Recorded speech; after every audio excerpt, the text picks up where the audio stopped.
అందరికీ నమస్తే. సో పొద్దున్న నుంచి తిరుపతి ప్రసాదం గురించి నేను మాట్లాడిన వీడియో, నేను మాట్లాడిన మాటలు చాలా మందికి తప్పుగా అనిపిస్తున్నాయి. సో ఎక్స్ప్లెనేషన్ ఇచ్చే ముందే ఆ మాటలకు ఎవరన్నా హట్ అయి ఉంటే డెఫినెట్గా సారీ చెప్తున్నాను. అండ్ నన్ను రెగ్యులర్గా ఫాలో అయ్యేటోళ్ళకు నాకు వెంకటేశ్వర స్వామి ఎంత ఇష్టమో తెలుసు. యూట్యూబ్లో, ఇన్స్టాగ్రామ్లో 3 నెలలు 4 నెలల సంధి శనివారాల వ్రతాల గురించి, వాటి డీటెయిల్స్ గురించి నేను చెప్తూనే ఉన్నా. అవేవి దేని గురించి ఎవరు మాట్లాడుకోలేరు. అన్ఫార్చునేట్లీ దీని గురించి మాట్లాడిండ్రు. ఏదైనా సరే తప్పు జరిగింది నా సైడ్ నుంచి. నా మాటలు తప్పుగా ఉన్నాయి తప్పితే నా ఇంటెన్షన్ అది కాదు. మేము రిచ్ అని అన్నది 10,000 L1 క్యూ లైన్లో నిలబడ్డప్పుడు, పొద్దున ప్రసాదం తీసుకునేటప్పుడు కాస్ట్లీ లైన్లో నిలబడ్డమని ఆ ఉద్దేశంతో అన్నాను. ఏం జరిగినా సరే ఇప్పుడు నేను ఏది ఇచ్చినా మీకు ఎక్స్ప్లెనేషన్ లాగానే అనిపిస్తుంది తప్పితే నేను తప్పు ఒప్పుకున్నట్టు మీకు అనిపించదు. అందుకోసం నేను దాని గురించి ఎక్స్ప్లెనేషన్ కూడా ఇస్తలేను. తప్పైతే నా సైడ్ నుంచి జరిగింది అండ్ నా తమ్ముడు సోను తరపు నుంచి కూడా జరిగింది. తను అవైలబుల్లో లేడు. తన తరపున, నా తరపున అందరికీ సారీ చెప్తున్నా.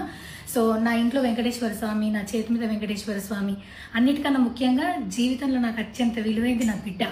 నా బిడ్డను కూడా వెంకటేశ్వర స్వామి ఇచ్చిండు. నేను ఆయన గురించి తప్పుగా ఎట్లా మాట్లాడతా?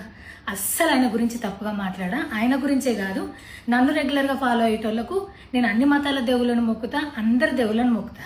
అందులో వెంకటేశ్వర స్వామి నా జీవితాన్ని మార్చేయండు. ఈ రోజు నేను అనుభవించే ఏది కూడా ఆయన దయలేకపోతే కాదు. అట్లాంటిది ఆయన గురించి నేను ఎందుకు మాట్లాడతా? అయినా సరే తెలుసో తెలకో పొరపాటు మాటలైతే నా నోటి నుంచి, మా తమ్ముడు నోటి నుంచి వచ్చినాయి. దానికి డెఫినెట్గా సారీ అడుగుతున్నా. ఇదేదో యూట్యూబ్ ఛానల్ ఏమంటారు వీడియోస్ పెట్టి కేసులు పెడతా అన్నందుకు కాదు, నాకు కూడా అనిపించింది అయ్యో అట్లా మాట్లాడి ఉండకూడదని, అందుకోసం పెడుతున్నాను తప్పితే ఇంకొక ఉద్దేశం అయితే ఏమీ లేదు. నేను మళ్ళొకసారి టీటీడీ మెంబర్స్కి అండ్ నా మాటల వల్ల హట్ అయిన ప్రతి ఒక్కరికి నేను నా తరపు నుంచి సారీ చెప్తున్నా.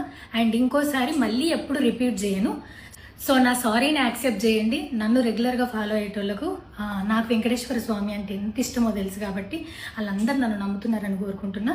మళ్ళొకసారి ఎక్స్ప్లెనేషన్ కాదు, సారీ చెప్పినంత మాత్రాన తప్పు ఒప్పైపోతుందని కూడా కాదు. బట్ నేను చేయగలిగింది ఇది ఒక్కటే కాబట్టి మళ్ళొకసారి అందరికీ సారీ.